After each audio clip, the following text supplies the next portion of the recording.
కాలువల్లో నీళ్లు వదిలిపెట్టక, చెరువులు నింపక, దాని నుండి ఎత్తిపోయక ఇలా మీ యొక్క పరిపాలన అంతా ఎవరిని ఎట్లా గుంజుకోవాలి, ఎవరిని ఎట్లా బెదిరించాలి అనే దాంట్లో ఉన్నారు తప్ప సీట్లు ఎలక్షన్లు తప్ప రైతులకు సాగునీళ్ళు ఇద్దామని కానీ రైతుల్ని ఆదుకుందామని చెప్పి ఎక్కడ కూడా లేదు.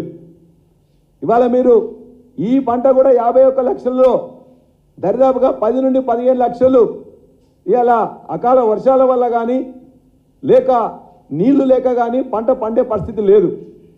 కాబట్టి వచ్చే పంటకైనా దయచేసి వెంటనే కొనుగోలు కేంద్రాలు ఓపెన్ చేయాలి. ఆ కొనుగోలు కేంద్రాల్లో మీరు ఏదైతే చెప్పినరో మీ యొక్క వరంగల్ డిక్లరేషన్లో చెప్పినరో 500 రూపాయలు వరికి బోనస్ ఖచ్చితంగా ఇవ్వాలి.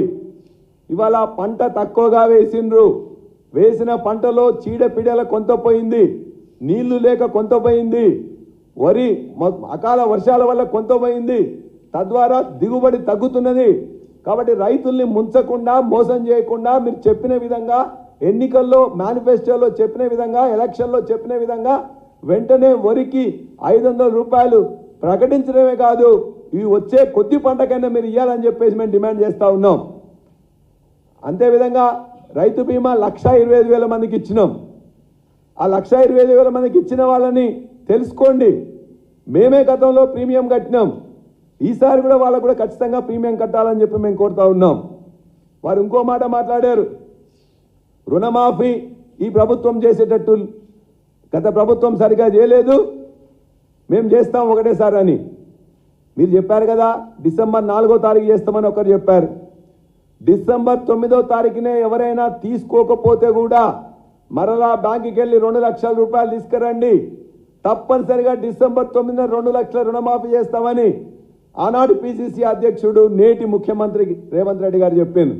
మీకు చిత్తశుద్ధి ఉంటే, రైతుల మీద ప్రేమ ఉంటే, మీరు చెప్పిన దాన్ని నిలబెట్టదలుచుకుంటే ఖచ్చితంగా వెంటనే ఇవాళ రుణమాఫీని వెంటనే ఇవ్వాలి. 2 లక్షలని చెప్తే రైతులు నిజమే అనుకున్నారు కాబట్టి ఖచ్చితంగా మీరు ఇవ్వాలి. ఏదైతే మీరు మాట చెప్పిండ్రో రైతు బంధుకి ఇప్పటిసారి 10 సార్లు మాట తప్పిండ్రు, దానిలా కాకుండా ఖచ్చితంగా వరి బోనస్ని ఇవ్వాలి, రుణమాఫీని కూడా ఖచ్చితంగా ఇవ్వాలి. రుణమాఫీ 16,500 కోట్లు మొదటి ప్రభుత్వం కేసీఆర్ గారు ఇచ్చిండ్రు, రెండో ప్రభుత్వంలో 10,000 కోట్లు ఇచ్చిండ్రు, మిగతా 10,000 కోట్లు ఇస్తామంటే ఎలక్షన్ కమిషన్ చెప్పేసి అడ్డుపడ్డది కాంగ్రెస్. కాబట్టి ఆ రుణమాఫీ ఈ రుణమాఫీ ఖచ్చితంగా ఇవ్వాలని చెప్పేసి మేము కోరుతా ఉన్నాం. ఇంకో మాట మాట్లాడిండ్రు, మేమేం సరిగా చేయలే వ్యవసాయంలో అని. వ్యవసాయంలో సరిగా చేయకుండానే 131 లక్షల ఎకరాల్లో పంట 2014లో పండితే 208 లక్షల ఎకరాల్లో పంట పండించింది గతంలో వాస్తవమా కాదా? మీ వ్యవసాయ అధికారులను లెక్కలు తీయమని చెప్పండి, వాళ్ళే చెప్తారు. ప్రతి సంవత్సరం వానాకాలం యాసంగిలో కలిపి గత సంవత్సరం 203 లక్షల ఎకరాల్లో పంట పండించింది వాస్తవమా కాదా? ఒక్క వరిలోనే 3 కోట్ల మెట్రిక్ టన్నులు పంట పండించింది వాస్తవమా కాదా? పత్తి భారతదేశంలో నెంబర్ 3లో ఉన్నది, వరి దేశంలో నెంబర్ 1గా ఉన్నది. అదేవిధంగా మిర్చికి సంబంధించి ఇంతకుముందు ఆంధ్రప్రదేశ్ నెంబర్ 1గా ఉండేది. ఈసారి గత సంవత్సరం ఖమ్మం జిల్లా మరియు తెలంగాణ నెంబర్ 1గా మిర్చిలో కూడా వచ్చింది. అంతేకాదు ఖమ్మం జిల్లాలో మీ అందరికీ తెలుసు పామాయిల్ 2014లో 35,000 ఎకరాలు ఉంటే ఇలా 2 లక్షల ఎకరాలు పంట వేసినాం. ఆనాడు 2014లో 1,20,000 మెట్రిక్ టన్నుల ఫ్రూట్స్ వచ్చుంటే ఇవాళ దరిదాపుగా 2,83,000 మెట్రిక్ టన్నుల ఫ్రూట్స్ ఇవాళ వచ్చినాయి. వచ్చే సంవత్సరం తర్వాత ఇది డబుల్ అవుతుంది. 4 సంవత్సరాల క్రాప్ తర్వాత పంట వస్తుంది. ఎట్లా 35,000 ఎకరాల నుంచి వెళ్ళి 2,83,000 వరకు పెంచింది గత ప్రభుత్వం కాదా? 15వ స్థానంలో ఉన్న వరి దిగుబడిని నెంబర్ 1 స్థానాన్ని తీసుకొచ్చి 3 కోట్ల మెట్రిక్ టన్నులు పండించింది గత ప్రభుత్వం కాదా? మిర్చిలో ఎక్కడో ఉంటే నెంబర్ 1కి తీసుకొచ్చింది గత ప్రభుత్వం కాదా? పత్తిలో ఎక్కడో ఉంటే నెంబర్ 3కి తీసుకొచ్చింది ఇలా గత ప్రభుత్వం కాదా?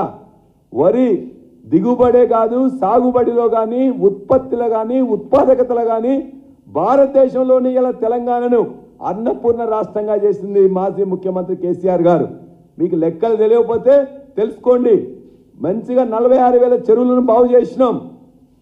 19 లక్షల బోర్లు బావులు ఉంటే దరిదాపుగా 27.5 లక్షల బోర్లు ఇచ్చినాం. 24 గంటల ఉచిత కరెంట్ ఇచ్చినాం. ఇలా పంట దిగుబడి పెంచినాం, రైతన్నలకు సహాయంగా ఉన్నాం. అందుకే 1400 మంది 2014లో ఆత్మహత్య చేసుకుంటే ఆత్మహత్యలను జీరో చేసినాం. మళ్ళా ఇలా ఆత్మహత్యలు మొదలైనాయి. మీ 3 నెలల 100 రోజుల పాలనలోనే రైతులు ఆత్మహత్యలు చేసుకునే పరిస్థితికి దిగదార్చిండ్రు. ఒకవైపు నీళ్లు లేక, రెండో వైపు కరెంటు సరిగ్గా ఇవ్వక, ఆ ఇచ్చే కరెంటు దొంగ కరెంటు ఇస్తూ ఇలా కరెంటు షాక్ కొట్టి కొంతమంది చనిపోతున్నారు, ఆర్థిక బాధలతో కొంతమంది చనిపోతున్నారు, పంట ఎండిపోయి గుండె అవిసిపోయి చనిపోతున్న రైతులు కొంతమంది. ఇవాళ మరలా 2014 కంటే ముందే పరిస్థితులను ఈ 100 రోజుల్లోనే తీసుకొచ్చిండ్రు. దానికి సిగ్గుపడండి. ఇప్పుడైనా మేల్కొనండి. ఇక్కడున్న వాళ్ళకు రుణమాఫీ ఇవ్వండి, రైతు బంధు పూర్తిగా ఇవ్వండి, వరి బోనస్ 500 రూపాయలు ఇవ్వండి. వెంటనే ఈ యొక్క 10,000 రూపాయలు మీరు ఇస్తున్న దాన్ని 2 లక్షల ఎకరాలకి ఎన్యూమరేట్ చేయాలి, వాళ్ళకి వెంటనే ఇవ్వాలి. ఎలక్షన్ కమిషన్ నిబంధనలు అడ్డున్నాయంటే పర్మిషన్ తీసుకోండి. నష్టపోయిన రైతులు ఉన్నారని చెప్పండి, తప్పనిసరిగా వాళ్ళు పర్మిషన్ ఇస్తారు. చేత కాకపోతే మీకు ఇవ్వరు.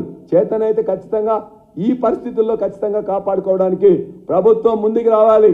ఎప్పుడు పాత ప్రభుత్వాన్ని తిట్టడం, వాళ్ళు అజ్జేయలే ఇజ్జేయడం అనడం, మేము చేయలేదంటే లెక్కలు సరిపోవు. లెక్కలు చూపిస్తున్నాం. నెంబర్ 1 వరిలో ఉన్నాం, నెంబర్ 1 పామాయిల్లో ఉన్నాం, నెంబర్ 1 అన్నిట్లలో ఉన్నాం. ఆ ఉన్నది వాస్తవం కాదా? మీ అధికారుల దగ్గర నుంచి లెక్కలు తీసుకోండి, కేంద్రం దగ్గర అధికారుల లెక్కలు తీసుకోండి. అంతేగాని ఏం చేయలే అంటే సరిపోదు. ఖచ్చితంగా చేసినాం. కాబట్టి అంతేకాకుండా మేము చివరిగా ఒకటే మాట్లాడుతున్నాం. మేము 24 గంటల కరెంటుని మేము గత 4 సంవత్సరాలుగా రైతులకు ఇవ్వగలిగినాం. నువ్వు ఎందుకు ఇవ్వలేకపోతున్నావు? మేము ఇచ్చినాం కదా. ప్రతి సంవత్సరం దాని డిమాండ్ పెరుగుతుంటే కూడా కనెక్షన్లు ఇచ్చి వాళ్ళకి ఇచ్చినాం కదా. నువ్వు ఎందుకు ఇవ్వలేకపోతున్నావు? ఇన్ఫ్రాస్ట్రక్చర్ 35,000 కోట్లతో మేమే ఏర్పాటు చేసినాం. కావాల్సిన ట్రాన్స్ఫార్మర్స్ని మేమే ఇచ్చినాం. ట్రాన్స్మిషన్ లైన్స్ని ఏర్పాటు చేసినాం. కొత్త కనెక్షన్లను 10 లక్షల కనెక్షన్లు ఇచ్చినాం. నీకు ఎందుకు చేత కావట్లేదు? ఏం రోగం వచ్చిందో ఆ డిపార్ట్మెంట్కి అని అడుగుతున్నాం. అంతేకాదు సాగునీళ్ళు మేము ఎండాకాలంలో కూడా ఇచ్చినాం కదా గతంలో.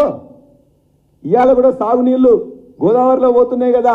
సమ్మక్క బ్యారేజ్ దగ్గర ఉన్న నీళ్ళు ఎందుకు ఎత్తట్లే? అదే కాళేశ్వరం దగ్గర ఉన్న నీళ్ళను ఎందుకు ఎత్తట్లే? ఉన్న నీళ్లను కనీసం వాటి మీద ఉన్న రివ్యూ చేసి దాని గురించి ఇవ్వాలనే సోయి ఎందుకు లేదు మీకని అడుగుతున్నాం. కనీసం 100% నీళ్ళు ఇచ్చిన గత ప్రభుత్వాన్ని తప్పులు పట్టడానికి చిన్న చిన్న పైపు పగిలిపోతే కూడా పైపు సరిగ్గా చేయలేకపోతున్నారే. మిషన్ భగీరథలో అద్భుతమైన సోర్సులు పెడితే సోర్సులో నీళ్లున్నా కూడా ఇలా మంచినీటి కటకట దానికోసం అని చెప్తున్నారు. ఎట్లా మీకు సిగ్గు అనిపించట్లేదా? మంచినీళ్లు 4 ఏళ్ల నుంచి వెళ్ళి ఎక్కడ కూడా ఇబ్బంది లేకుండా ఇచ్చినాం. సాగునీళ్లు ఎక్కడ ఇబ్బంది లేకుండా కూడా ప్రతి ఎకరానికి నీళ్లు ఇచ్చినాం. కరెంటు 24 గంటలు ఎక్కడ ఇబ్బంది లేకుండా ఇచ్చినాం. మేము ఏర్పాటు చేసిన ఈ వ్యవస్థను, ఈ నిర్మాణం చేసిన అద్భుతమైన వసతులను ఎందుకు ఉపయోగించలేకపోతున్నారు? ఏమి రోగం వచ్చింది ప్రభుత్వానికి? 100 రోజుల్లో కూడా కనీసం వీటిని చూడకుండా ప్రతిరోజు ఎన్నికలు, సీట్లు, ఓట్లు బెదిరించడం, అదిరించడం, ఎవరినో వాళ్ళని తీసుకొచ్చేసి పార్టీలో చేర్పించుకోవడం, ఇదేనా పని? ఇలా దాదాపుగా 70-75 లక్షల మంది రైతాంగ కుటుంబాలు ఉంటే వాళ్ళని ఆదుకోవాల్సిన అవసరం లేదా? రైతులమని గొప్పగా చెప్పుకుంటారు, వరంగల్ డిక్లరేషన్లు ఇస్తారు, అబద్ధ ప్రచారాలు చేస్తారు. ఎందుకు ఇవ్వరు? ఖచ్చితంగా రైతుల హక్కు, రైతులను కాపాడాల్సిన బాధ్యత కూడా ప్రభుత్వాల మీద ఉంటుంది. ప్రభుత్వం మారొచ్చు.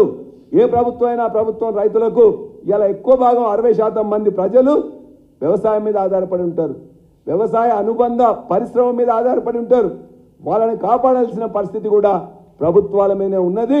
ఖచ్చితంగా మీరు వాళ్ళని ఆదుకోవాలి, వాళ్ళని వెంటనే ఈ చర్యలు తీసుకోవాలని చెప్పి మేము కోరుతా ఉన్నాం.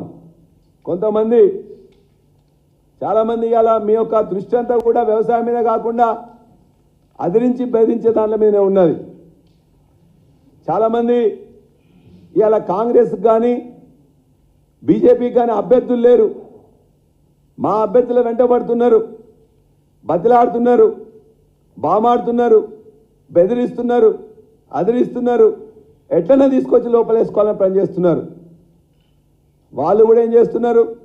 ఇదే సందుగరా అని చెప్పి కొంతమంది పిరికి పందలు మొత్తం వాళ్ళ యొక్క వ్యాపారమే రాజకీయమని రాజకీయాన్ని మొత్తం భ్రష్టు పట్టించిన వాళ్ళు ఇలా ఎన్నికైన తర్వాత సిగ్గు ఎగు లేకుండా ప్రజలు ఏమనుకుంటారు, నాయకులు కార్యకర్తలు ఏమనుకుంటారనే మొహమాటం కూడా లేకుండా ఇవాళ తమ యొక్క వ్యక్తిగత స్వలాభం కోసం ఇవాళ రాజకీయాన్ని వ్యాపారం చేసి ఇవాళ ఒక పార్టీలో ఎన్నికైన వాళ్ళు ఇంకో పార్టీకి దూకడం అనేది చాలా శోచనీయం.